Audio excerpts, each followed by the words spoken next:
आज हम आपको बताने जा रहे हैं कि मंदिर में रखा हुआ जो एक लोटा जल होता है उसका क्या करना चाहिए और मंदिर में रखा जाने वाला लोटा कैसा होना चाहिए, पीतल का, तांबे का या फिर कुछ और। बहुत लोग यहां गलती कर देते हैं और बाद में जीवन भर पछताते हैं। महाराज, ऐसी भूलें कभी मत करना, नहीं तो धन, सुख, शांति सब खिसक जाती है, घर कंगाल हो जाता है, परिवार बिखर जाता है। कुछ लोग दीपक रखने में गलती करते हैं। किस धातु का दीपक घर में रखना चाहिए? तांबे का, लोहे का, पीतल का, कांसे का, स्टील का या मिट्टी का? बहुतों ने मुझसे पूछा कि दीपक की बाती कच्चे कलावे से बनाएं या रुई से, और क्या हाथ में बांधने वाले सूती कलावे से दीपक बनाना शुभ होता है या अशुभ? महाराज, कुछ लोग यहां पर ऐसी भयंकर गलती कर बैठते हैं कि उनके जीवन में पितृदोष, शनि दोष, कालसर्प दोष, यहां तक कि भारी भरकम गरीबी तक लग जाती है। अब आगे बढ़े उससे पहले एक बात ध्यान रखें, इस ज्ञान को बीच में छोड़कर कभी मत जाना। अगर छोड़ना ही है तो अभी छोड़ दो महाराज, परंतु बीच में छोड़कर लक्ष्मी माता का अपमान मत करना। बहुत समय से आपके मन में प्रश्न आ रहे थे कि मुख्य द्वार पर जल छिड़कने का सही समय क्या है, सही विधि क्या है, किस समय जल छिड़कें? क्या बिना स्नान किए छिड़क सकते हैं? झाड़ू लगाने से पहले या बाद में छिड़कना चाहिए? पीरियड्स में जल छिड़क सकते हैं, दीपदान कर सकते हैं, घर के अंदर से छिड़के या बाहर से? फ्लैट में रहने वाले लोग क्या करें? किराएदार क्या करें? एक कमरे वाले क्या करें? आज आपकी सारी शंकाएं महाराज एक एक कर दूर हो जाएंगी। महाराज, पहले जानते हैं कि घर के बाहर या अंदर दीपक जलाने के 5 महान लाभ क्या है। ये 5 लाभ सुनकर आप चौंक जाएंगे, दंग रह जाएंगे। पहला लाभ, घर का अंधकार और नकारात्मकता दूर होती है। जब घर में दीपक जलता है वहां से अंधकार भागता है, नकारात्मकता कोसों दूर चली जाती है और सकारात्मक ऊर्जा का वास हो जाता है। जहां प्रकाश है वहां परमात्मा का वास है महाराज, और जहां अंधकार है वहां परेशानियां, बुरी शक्तियां और विघ्न बाधाएं प्रवेश करती हैं।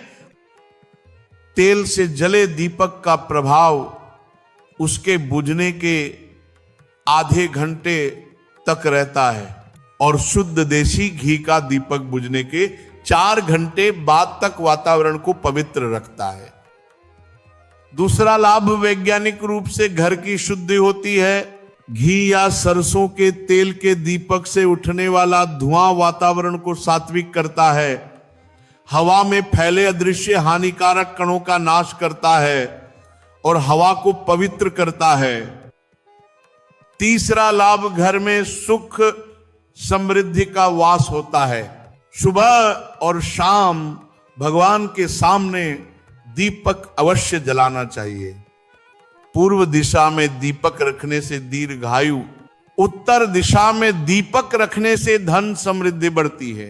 दीपक हमारे जीवन के अंधकार को भी दूर कर देता है महाराज। चौथा लाभ, बीमारियां दूर होती हैं। यदि आप दीपक में एक लौंग डालकर जलाते हैं तो चर्म रोग और कई प्रकार की बीमारियां अपने आप दूर होती चली जाती हैं।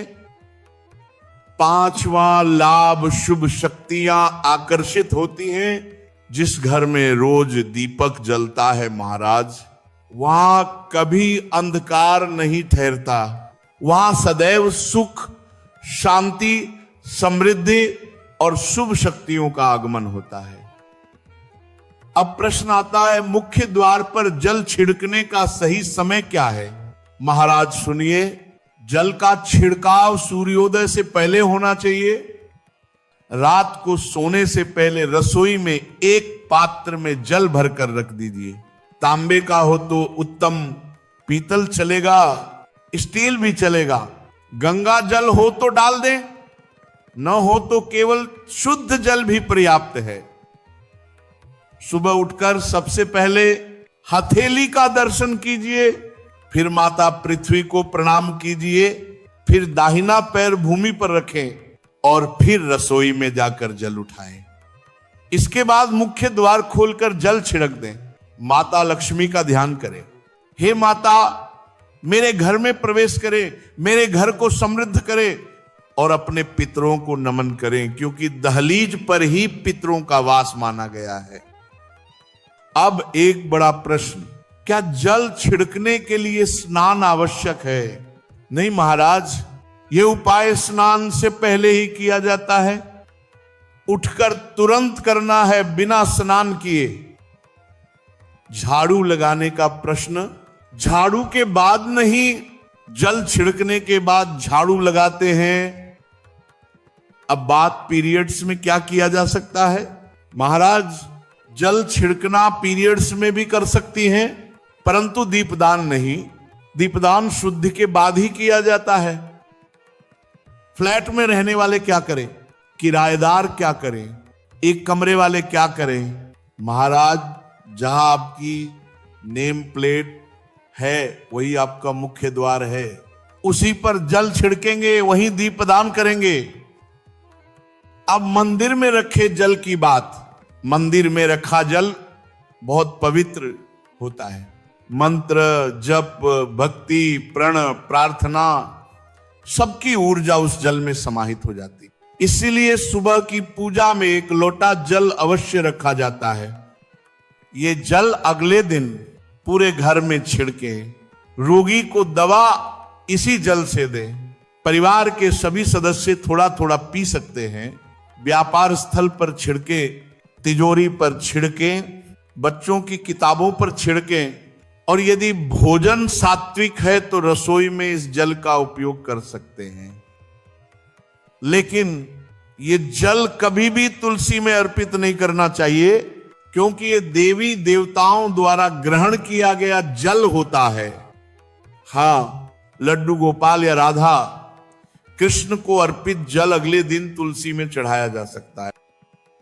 अब दीपक की धातु, स्टील का दीपक अशुभ, लोहे का दीपक शनि को क्रोधित करता है, कांच का दीपक राहु केतु को नाराज करता है।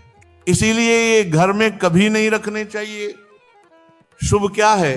तांबे का दीपक, पीतल का दीपक, मिट्टी का दीपक, ये तीनों घर में सुख, समृद्धि और लक्ष्मी का वास कराते हैं। दीपक की बाती, कच्चा कलावा और रुई ये शुभ। हाथ में बांधे जाने वाले सूती धागे से बाती बनाना अत्यंत अशुभ। ऐसा करने से घर में क्लेश, विवाद और गरीबी प्रवेश करती है। अब मंदिर की घंटी, महाराज, यह अनोखा रहस्य है। शिव पुराण, विष्णु पुराण, लिंग पुराण सभी कहते हैं जिस क्षण आप मंदिर में घंटी बजाते हैं, उस क्षण पृथ्वी पर हो रहे सारे तीर्थों के पुण्य, सारी साधनाएं, सारे जप तप आपके नाम पर लिख दिए जाते हैं। घंटी का नाद वातावरण को पवित्र कर देता है, परंतु मंदिर के भीतर ताली बजाना वर्जित माना गया है, क्योंकि ताली से कई सूक्ष्म कंपन टूटते हैं।